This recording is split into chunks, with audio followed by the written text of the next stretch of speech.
भीमा भी राजू के घर चला जाता है। भीमा को देखकर राजू बोलता है, अरे भीमा, क्या हुआ? इतनी रात को वापस? क्या हुआ? भाभी ने घर से निकाल दिया क्या? यार मेरा मूड बहुत खराब है, मजाक मत कर।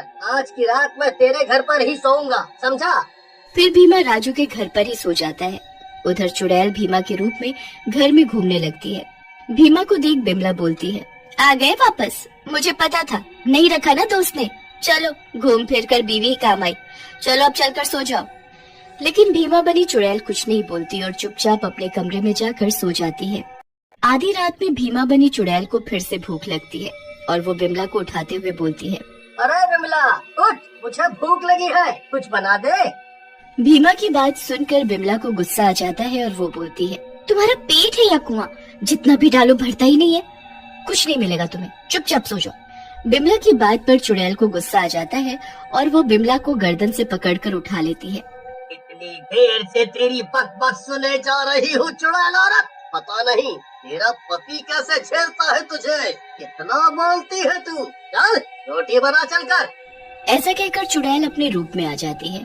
चुड़ैल को देखकर बिमला डर जाती है और जोर से चिल्लाती है, अरे मर गई रे,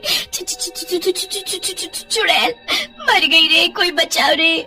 चुप कर जाहिल औरत, कितना चिल्ला रही है? मैंने अभी कुछ किया तेरे साथ? चुपचाप रोटी बना, नहीं तो तुझे मार दूंगी। चुड़ैल के डराने पर बिमला चुपचाप रोटी बनाने लगती है। चुड़ैल भी खूब सारी रोटियां खा जाती है। ये देख बिमला चिढ़ते हुए बोलती है, 1 घंटे में 100 से ज्यादा रोटियां खा गई है। कितना खाती है ये?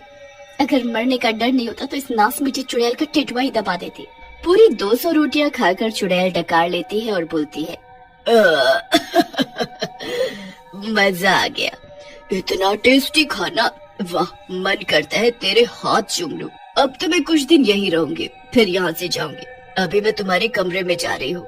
ऐसा कहकर चुड़ैल वहाँ से चली जाती है। बिमला को भी डर के मारे नींद नहीं आती। अगले दिन सुबह भीमा घर आता है। बिमला उसे चुड़ैल के बारे में बताती है, जिसे सुनकर भीमा डरते हुए कमरे में जाता है। वहाँ चुड़ैल उल्टी लटकी होती है। भीमा को देख चुड़ैल बोलती है, आओ भीमा, तुमने मुझे नींद से जगा दिया। लेकिन आप तो उल्टी लटकी हुई थी। भीमा की बात सुनकर चुड़ैल हंसने लगती है और बोलती है, हम चुड़ैलें ऐसे ही सोती हैं, उल्टा लटक कर, समझे? अब मैं यहीं रहूंगी कुछ दिन और खूब मजे करूंगी। चलो अब तुम दोनों यहाँ से दफा हो, और अगर किसी से कुछ कहा तो तुम दोनों की गर्दन मरोड़ दूंगी। ऐसा कहकर चुड़ैल दरवाजा बंद कर लेती है। बिमला भीमा से बोलती है, ये सब क्या हो गया भीमा?